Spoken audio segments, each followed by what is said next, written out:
Good afternoon, LinkedIn friends. Welcome to a new series, Value First Measurement, here with Danielle Urban. How you doing, Danielle?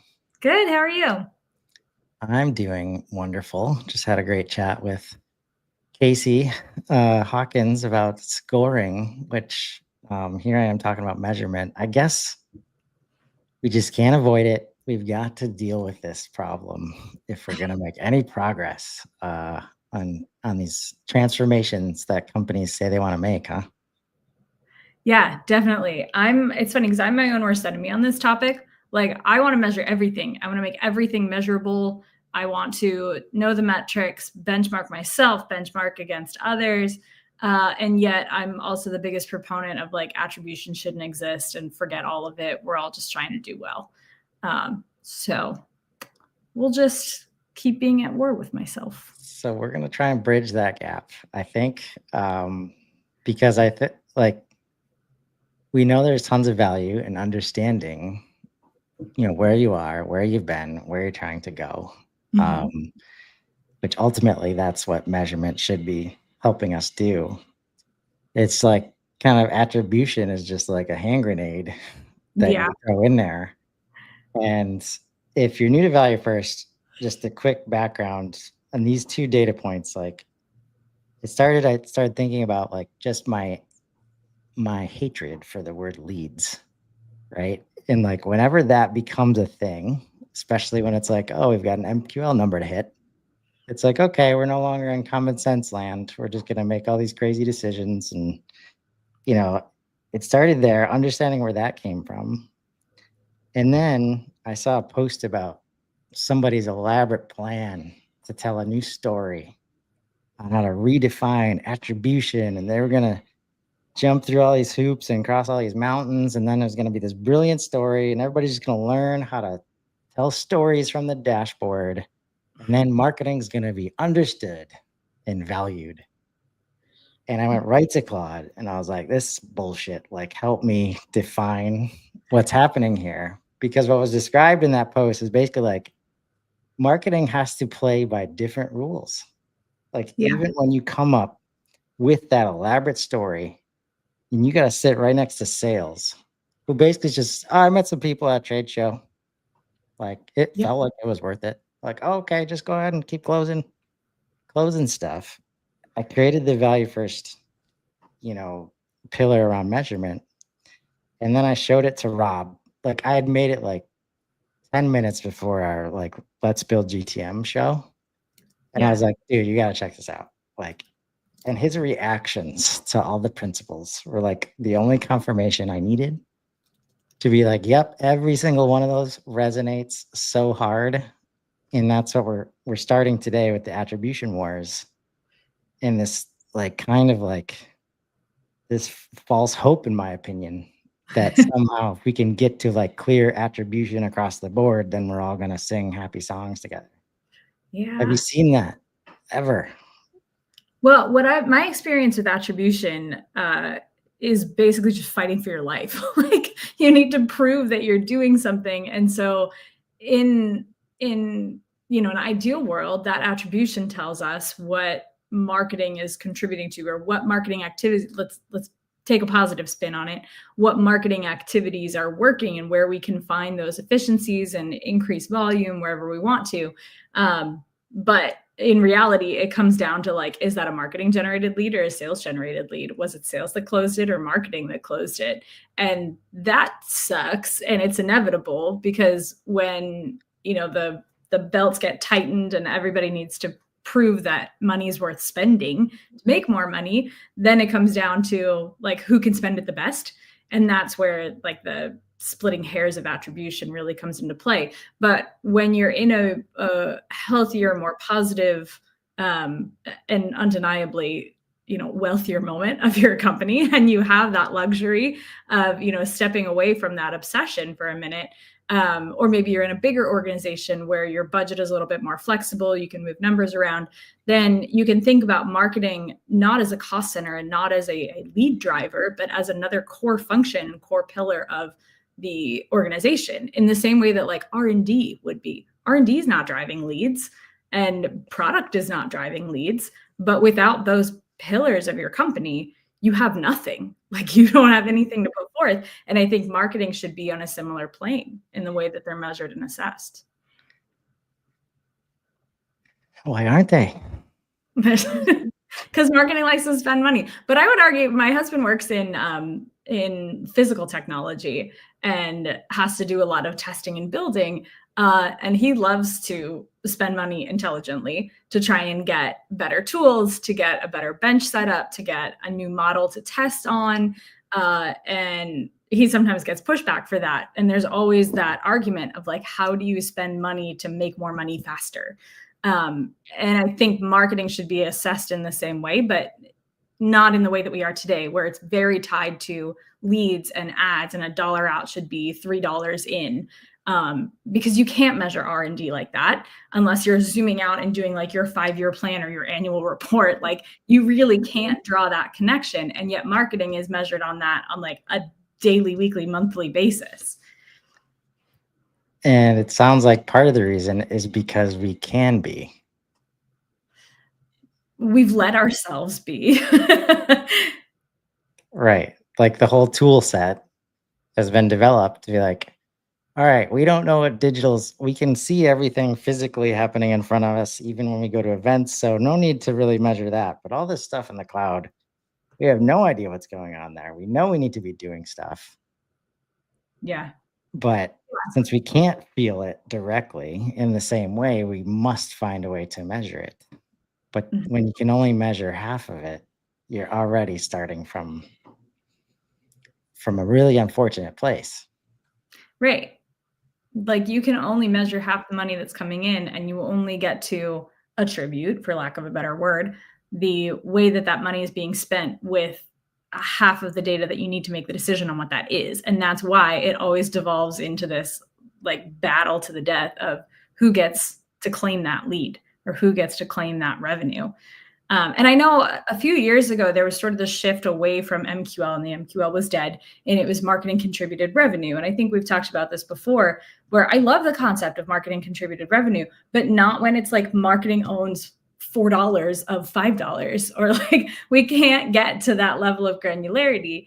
And so it makes me want to just throw the whole thing out the window. Like we can't measure marketing contributed revenue because that inherently makes marketing step into the pipeline in a way that is even more difficult and convoluted to measure, and doesn't have a better outcome. Like we're not going to spend differently necessarily if we're driving towards revenue. I think marketers always want to know what's working. Like we want to be good at our jobs inherently. And so we want to measure everything to make sure that it's working towards something better.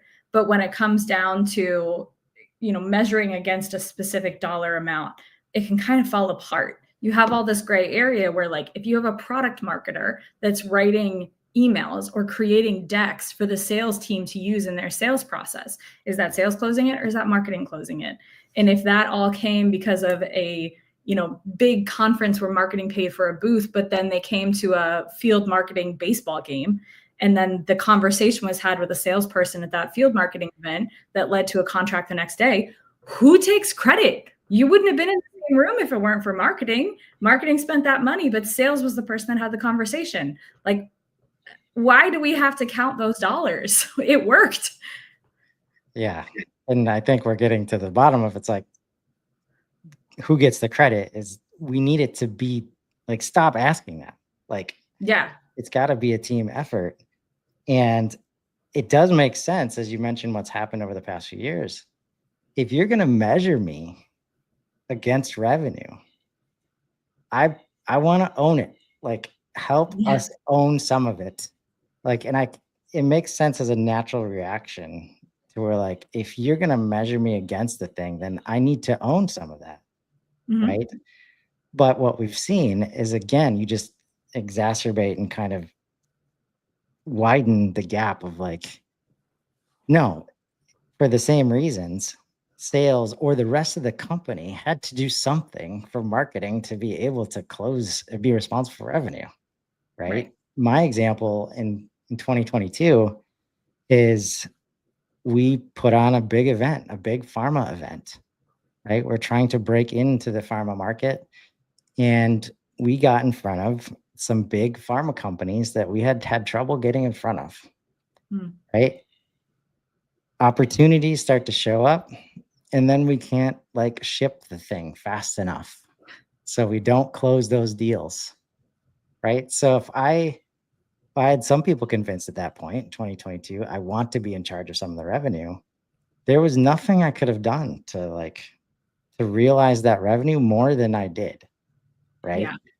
And that's where just getting out of this mindset of, attribution, where it's just we are putting money into the market in terms of go to market Mhm. and efforts to serve our customers. This is where everything gets so much easier as soon as you equate product to customer experience, because now everybody's involved in customer experience and you start to manage the whole journey that way. Right. So I'm sure we'll get into that, but that's really our goal of this series and this whole mindset of like attribution needs to be a dirty word. Like, Yeah. don't, it just, it's really false hope in my opinion. Now, what you did mention that you do like measuring stuff, benchmarking. Yeah. Have you helped people like transition towards that? It's basically probably a lot of trend analysis, just Yeah. understanding how big spends and little spends are creating ripple effects. Yeah, I feel like the places where you can measure are very grassroots in terms of like how it fits into the rest of the company. Because if you think about something like a LinkedIn ad campaign, a lot of my clients love to use LinkedIn ads because it's one of the only places you can target by company or by title. When you get into some of the other PPC platforms, you just don't have those filters available to you unless you're doing it in another third party. So everybody goes to LinkedIn ads. And then they inevitably find that when you spend $500 a week, it's not enough and nothing works, and they shut it down and give up forever. And so there's kind of this place where you need to know that channel well enough. And that's where the sort of global benchmarking comes in. You need to know what the best practices are going into that. And then you need to benchmark the performance that you expect and the performance that is valuable to your budgets as a marketer. But that budget, that $500 a week not turning into leads, should not be like missed revenue because you didn't hit the MQL target and you didn't get your marketing contributed revenue out of that. And I think the way to sort of pivot away from that is like let marketers be good at their jobs because we all inherently want to be good at them, like I said. And then you start to tell stories about what the journey looks like for some people where, marketing and sales work together, or maybe it was customer success that got pulled into it. Maybe it was product that happened to be on site doing R&D and saw some cool way that someone was using it and then upsold them. Like everybody becomes a salesperson, not that they're held to a quota, but everyone is empowered to sell. Everyone gets to own a piece of that puzzle without being held to the fire on that ownership. And I was just quickly looking up, Tony Yang is the founder of RevOptica. I don't know how much development he's done recently, but when I last saw it, he was trying to create this timeline that had little bubbles of the different activities that happened along that timeline towards a sale. So from the moment that you first see someone to the moment that a deal is closed, he's got this company view that shows all the interactions with all the different people. And I know he was working on getting some of those marketing activities into the mix too, but it's difficult, especially pulling it out of HubSpot, because those activities are recorded in such a different way than the sales activities are. Like the sales activities are very cut and dry. Like we sent an email versus like they saw an ad on LinkedIn and then clicked on an ad in Google and then maybe they came back for our webinar later. Like you can't easily pull that out of HubSpot. It's there, but not easy. So when you can tell that complete story of like, here's how this contact, this company became a client of ours or became a customer, you can see how many different touch points come into that. And I think that storytelling, even if you just pick a few examples, is far and away more valuable than crunching marketing numbers to say we hit an MQL goal or we hit, this target that we had for contributed revenue, because that you can poke holes in that the second you try. Like it just never holds up. And when it does, it devolves into arguing and finger pointing. Yeah. I mean, that's where like the story is only so good as like the foundation, that you're telling it on. And when there's just these big gray areas, which inevitably there is, right? Versus, and it is a versus, like we're talking about attribution wars here, because sales can show up and be like, I met them at this event, and then I had these conversations, and then we closed on this date. Mm-hmm. Meanwhile, marketing's got to find, well, they might have opened this email over here. So clearly now that influenced them, it's just a different ball game. And it's so hard to be confident when you, as the marketer, like know that you're not seeing the impressions from LinkedIn, right? Or the clicks in these spaces.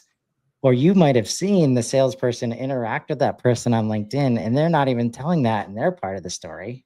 Yeah. Right. So, like get as good as you want at storytelling, but when like the source data and understanding isn't there, which you're starting from a place of distrust, unfortunately, because SaaS has said you'd be able to do this for like the last 20 years. Right. And this is where I think AI is just going to cut through a lot of this bullshit. And we're already seeing it in relationship to SEO and traffic and all this stuff, in the way that AI is weighting things like Reddit and social media, and like, surprise, word of mouth, still the best thing. Like, guess what's the hardest thing to measure? Yeah. Like word of mouth. And you can always get people to like agree, referrals and word of mouth, like the highest value opportunities.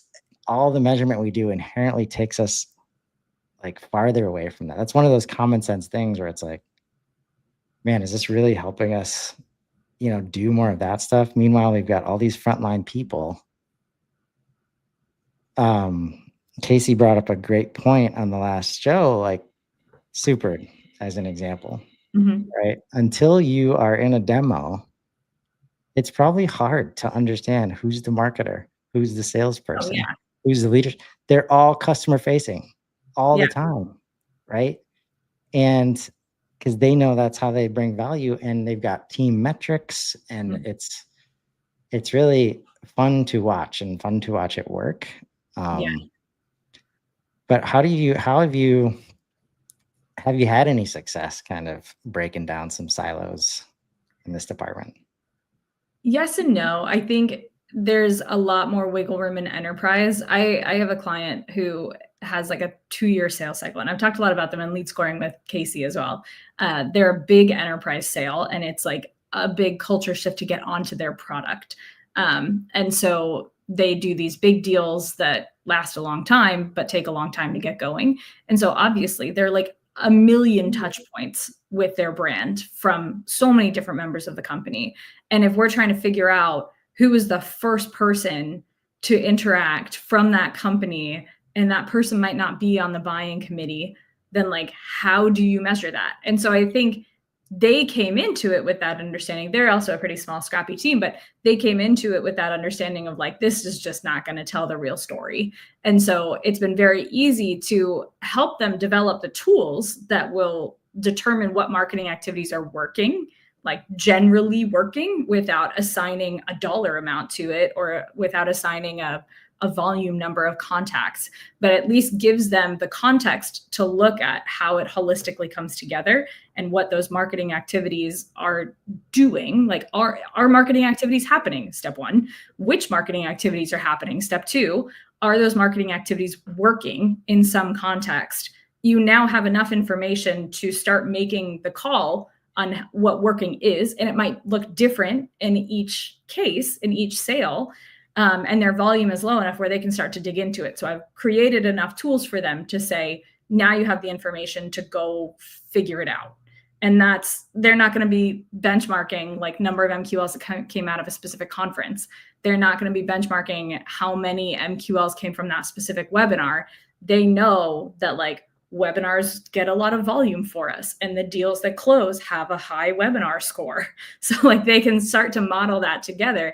And I love it so much. And I've talked about it so much because it really pulls away from that one-to-one of like, we ran a webinar, we spent X dollars to promote that webinar, and this many people showed up and this many people became MQLs. Like, we love that because numbers are nice, but they rarely are accurate when you're trying to distill it to that simplicity.